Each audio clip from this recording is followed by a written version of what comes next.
Hi, my friends. It's your tour guide to the sci-fi comedy side, me, Preston E.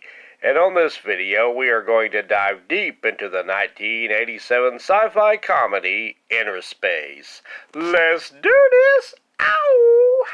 Directed by Joe Dante and executively produced by Steven Spielberg, Innerspace stars Dennis Quaid as U.S. Navy aviator Lieutenant Tuck Pendleton, who volunteers for a miniaturization project.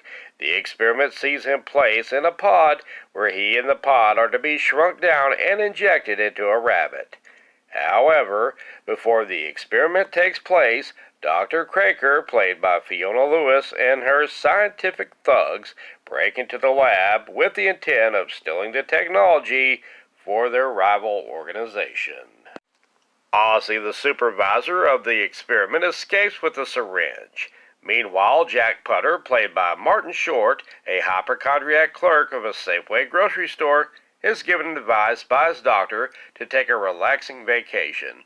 While at a mall where Ozzy is shot by the rival scientist, Ozzy quickly injects Lieutenant Pendleton into Jack. Realizing he is not inside the rabbit and is instead in a human, Tuck attempts to make contact with Jack by implanting a device in his inner ear to talk to him and a camera to help him see what Jack sees. Jack at first thinks he's possessed. I'm in here, inside you, inside your body. Oh God! Somebody help me! I'm possessed! Well, at least Randy Quaid isn't possessing you, or you might be dealing with gerbils and rubber sheets. Anyway, it is discovered that one of the two computer chips important to re-enlarging Tuck has wound up in the hands of the evil scientist group led by Victor Scrimshaw, played by Kevin McCarthy, who would go on to make problems for Weird Al and Kramer in UHF. What a jerk. Jack meets up with Tuck's old girlfriend Lydia from earlier in the film and gets help from her as she is a reporter who has dealt with one of Victor's cronies called the Cowboy. The Cowboy plans to buy the chip from Victor, but his plans are thwarted when Tuck aids Jack in knocking him out and hog-tying the Cowboy in a tub. Kinky. Later we get some amazing effects that are both disturbing and hilarious at the same time as Tuck uses the pod to distort Jack's face to look like the Cowboy's. Problems ensue once Jack's nerves reverses the transformation back to his own face, disturbing the bad guys in the process. God in heaven deliver you, Satan. The only way that could have been more disturbing would have been if he transformed into David Spade. The evil scientists inject their henchman Ego into Jack to steal the chip and kill off Tuck. What an ego he has. But Tuck is transferred into Lydia's body after Jack kisses her. Here he discovers she is pregnant with his child. This is played as a sweet moment, but man, that kid creeps me out worse than Martin Short's face transformation scene from earlier.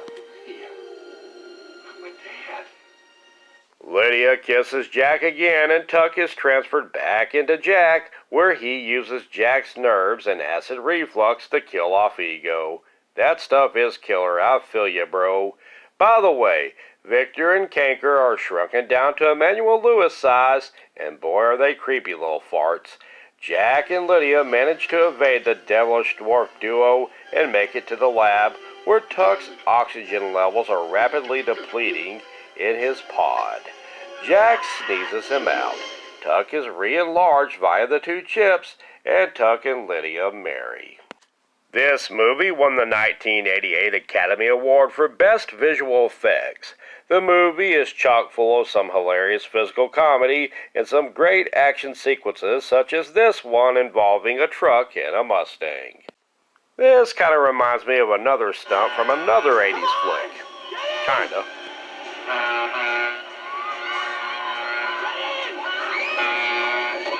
You also get some hilarious sitcom situation comedy misunderstanding moments such as this scene. humiliating being small. What's so bad about being small? You're not gonna be small forever. Play with it, pal. Don't talk to it. Who doesn't love a good tiny wiener joke? The film blends elements of fantasy, action, comedy, and sci-fi and takes you on quite the wacky thrill ride in its 2-hour run. Dennis Quaid mugs with maniacal Tom Cruise-like grins while he and Short both take turns at doing some laugh-out-loud physical comedy. They play well together in a weird buddy comedy situation, helping each other out till the very end in a very bromance-like style.